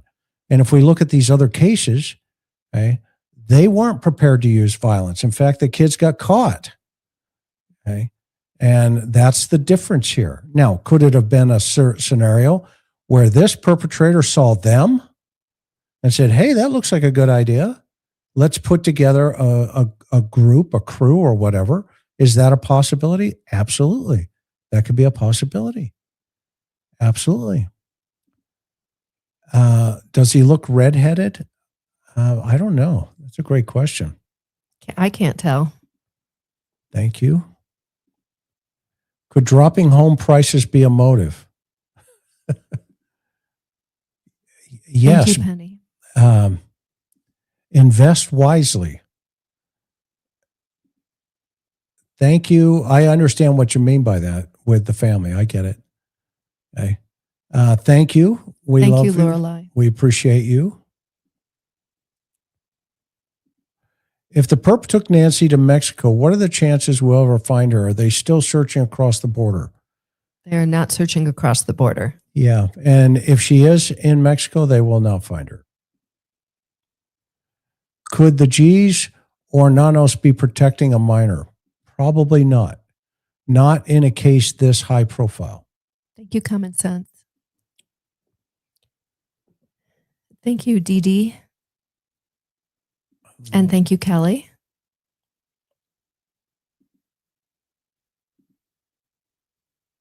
Thank you, Wanda. Is Nancy heavily mortgaged? If so, why? Why is Guthrie family demanding, or maybe why isn't the Guthrie family demanding Cajun search team? It's a great question. Callie girl. And my understanding is she took out 3 loans? Over 30 plus years, but I don't think so. I think that home could be paid off. Perhaps the foliage was to cover the window in front of his face in case Nancy got up, not to cover the camera. Not sure if this changes anything. Thank you, Claire. Kyler, why do people mix up a theory versus a hypothesis? Great question. You know, you'd have to answer that through osmosis. Paradochlorobenzene. Place a high concentration to place a low concentration through a semi-parable membrane. Oh my goodness. Crypto says that's why she married me. Possibly not actively looking for Nancy because of information that they have and are not sharing publicly. You know, that's about the only thing we're left with. But inquiring minds want to know. We want to know what they have. Thornbridge, thank you for clarifying and having said all that. Will you ever tell us your theory? By the way, thank you both for your professionalism. I enjoy it here. Yeah, my theory is the person came to the porch with the intent to harm Miss Guthrie up and including deadly force. The whole purpose of this whole crime was to kidnap her and probably take her life. That's my theory. I don't think they're going to hold her. I don't think the Bitcoin thing, I said it from the very beginning, was noise. I think there's a whole behind the scenes story here. And I'm still not convinced that the guy in LA who's the anomaly in this thing doesn't know more. And we'll hear about that one day. I don't know. I'm probably wrong on that. I hope I am. But I definitely know this person came to that house not to rob, not to steal, not to commit a burglary. Some of the things that don't make sense, the timeline, the garage door, the back door wide open, the slider on the porch where she sits out and she writes on her journal, the fact that nobody's doing anything other than the law enforcement authorities, those are all red flags to me. No different than Barry Morphew driving around with the Bobcat on the back of his truck. No different than me walking up to Dale Warner and saying, Dale, what happened to D? And he yells at me and says, yeah, no, well, you know what happened to her. She's in Mexico. And I said, really? Meanwhile, she's found in a tank on his property. No different than Summer Wells disappearing from her basement. The last person to see her alive was her mother. Stay at the house. Navy Girl says, it looks like there's a bag in the perp's right hand in the still shot. Do you see it? A bag. Let's play the video again.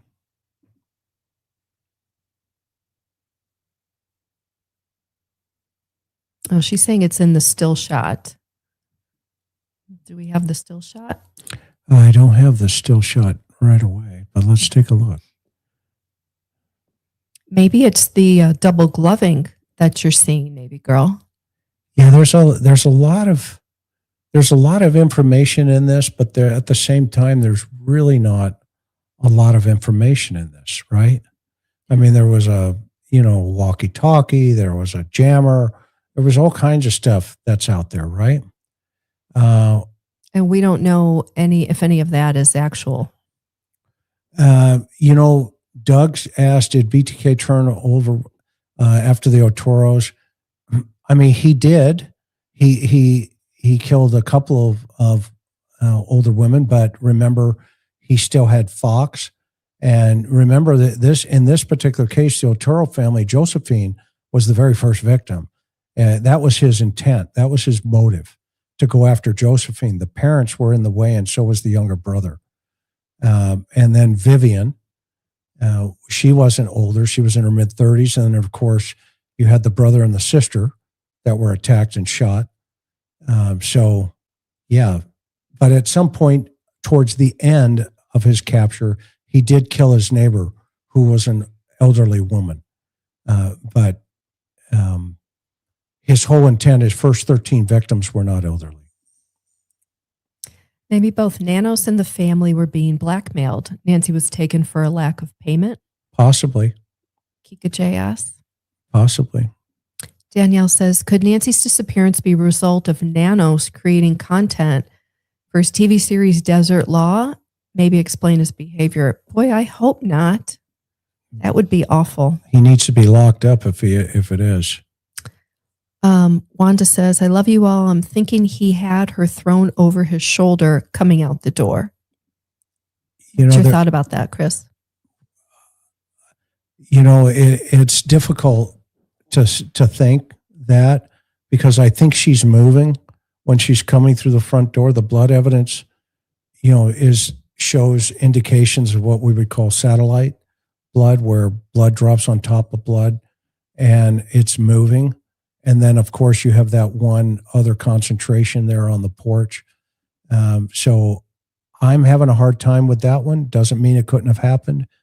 I would want to wait into the interview with the suspect to find out exactly what the sequence was.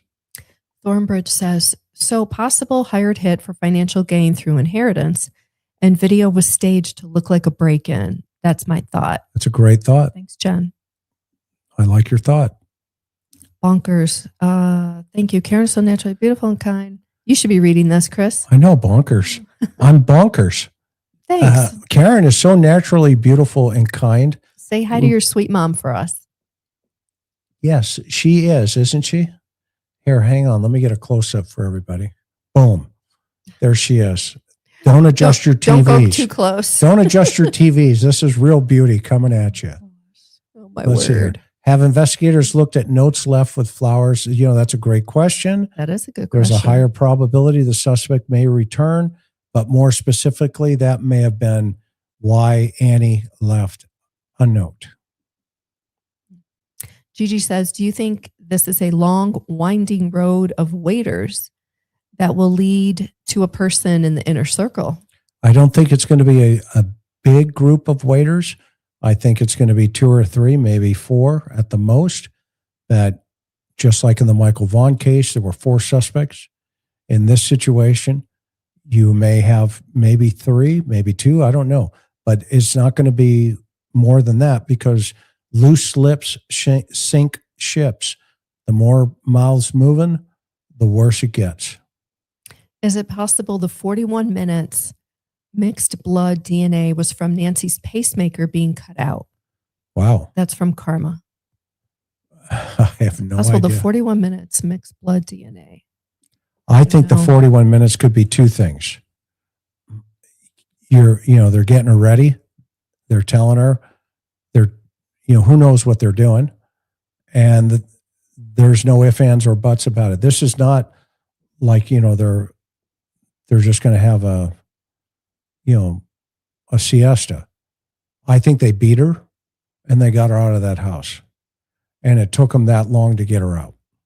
Wow.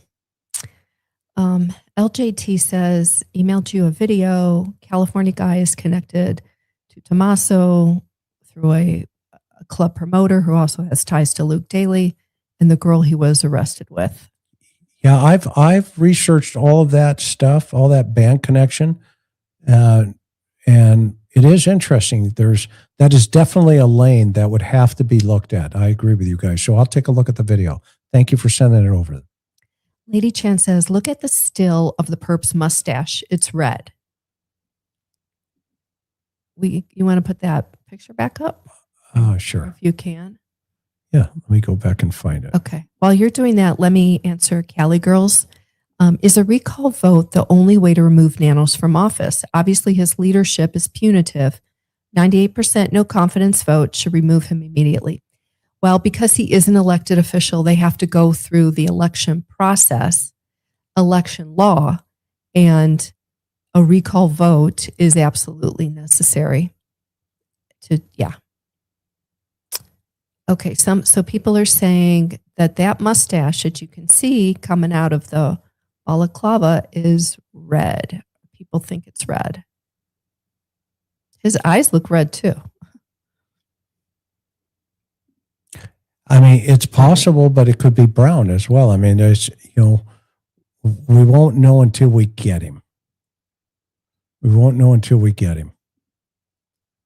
Did I already have this one up? Yep, we did that one. Thank you. Thank you, Michelle. We appreciate you. I beg you to tell me, do you think Luke Daly and Kayla were involved? I don't know. Would they be in my circle? Yeah, based on the information that's out there, I certainly would want to eliminate them even further. The fact that they already impounded his car, right? And gave it back. They saw something that we don't see. So that will tell you right there, they were involved in something that the authorities felt they needed to stop them, search their houses or search the house. And then of course she's in custody and, impound his car and check it for evidence. So I hope that helps you.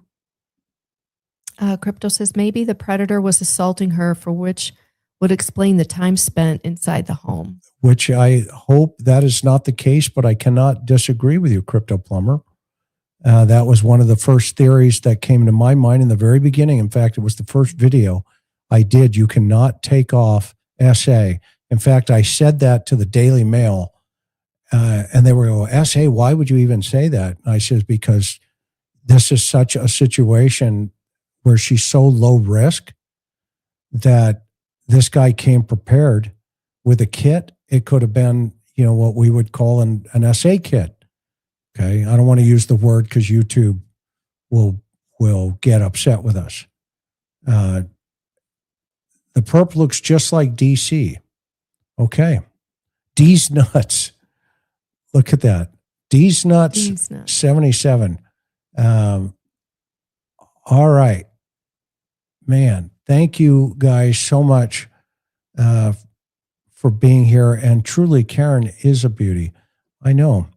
Thank you, Darla. You guys are so kind. She fell from heaven, and I've asked her, what are you doing here?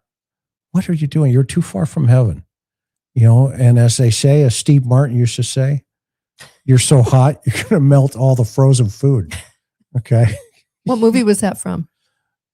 Was it LA Stories? No, it's the one where he's in witness protection. Do you guys remember? Oh, which one is that? Remember? where he goes, "You're so hot, you're going to melt all the frozen food," and that's a true story. That is a true story. Well, and also thank you guys. We just hit 271. Without you, I don't know what can we say. Anybody going to Crime Con? Karen and I are going to be at Crime Con, and we'd love to have you guys walk up and say hi. Don't be bashful. Don't, trust us. Yeah, it's we just love Chris talking and with Karen. you guys and meeting you. We're just like you. We just happen to have a YouTube channel. So, we love hanging out with you. My Blue Heaven. That's it. Thank you. Oh, okay. Yeah. You had so many good ones. Steve Martin had so many good ones. Oh my gosh, that was so funny. Straight. Thank you for that. But anyway, come up and say hi, and we'll hang out with you, get to know you, and vice versa. And, we'd really appreciate it. And so don't be bashful, okay? Don't be bashful. Any other thoughts, Hum? Well, I mean, obviously our prayers go out to Nancy's family. And, we pray that this case will be resolved. We want the perp caught. We want information doled out evenly, not just to one news organization or another. And, we're going to keep Nancy Guthrie in our prayers. Most definitely. All right, folks, prayers to everybody in Hawaii. Aloha. You got some big storms out there. And also to our troops, those who are in harm's way, all of our military folks, our first responders, nurses, our doctors who are dealing with the kooks in the ER rooms and all the other stuff. You love a full moon, don't you? You love a full moon. And of course, each and every one of you continue to take care of each other. Keep our mods, husbands in your prayers. They need your strength. And we'll see you on the next one. Biaka mai. Aloha.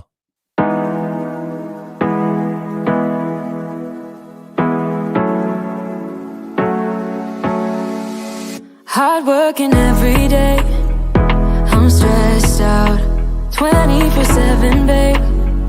No timeouts. Wish we could fly away.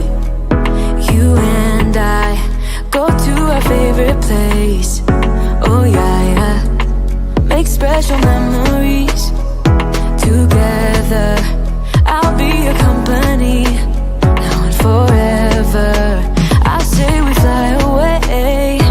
You and me go to our favorite place. Feeling the sun on my face in Hawaii. With you, Hawaii. With you, Hawaii. With you, Hawaii. I need a summer breeze, some fresh air to put my mind at ease. No cares. You wanna come with me? Me and you go to our favorite tree. Are you ready now? We jump on a plane now. We're taking away. Yeah, we're taking away. Don't hesitate now. We're taking away. Yeah, we're taking away. We'll